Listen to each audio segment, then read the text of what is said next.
some of you have heard me say this, but in the Jewish marriage ceremony, at the end of the ceremony, in the old days, it was the groom. Now it's both the bride, the groom, the bride and the bride, the groom and the groom. It doesn't matter. But they break a glass. The glass usually gets wrapped in a napkin, and the person breaking it just stomps on it.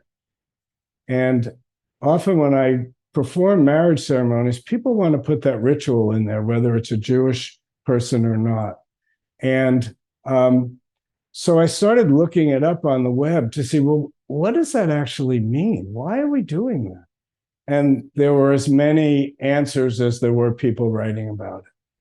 But the one that spoke to me was that at the very moment you're just getting married, you break the glass. And what it signifies is that it's already broken. We can give up the idea of perfection. It's already broken. And then our life's task is a task of repair. In Judaism, it's called tikkun, to repair, to work with what's already broken. And the problem with needing to be a hero is that we need to be perfect. We need to be just like our idea says we should be, rather than be with what actually is.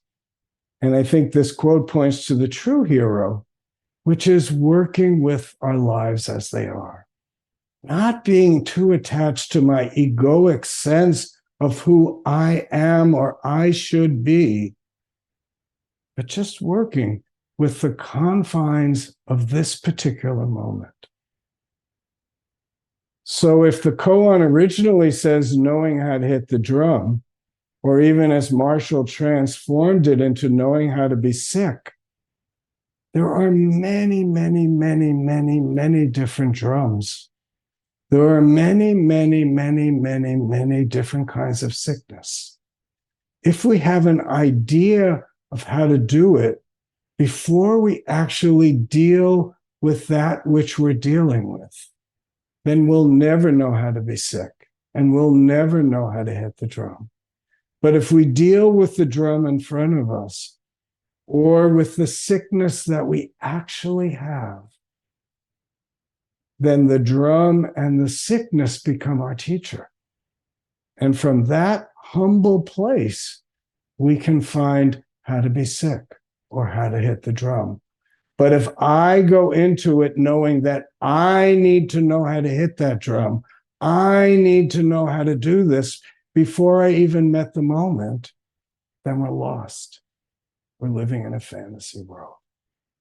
So maybe to be a hero, we just need to be present, as Marshall said, in this very moment, in this complete moment, and find our correct way through this moment. What can I do to lift it up? And maybe lifting it up also means dropping it down. I don't know. To really use not knowing as our guideposts, rather than I need to be something.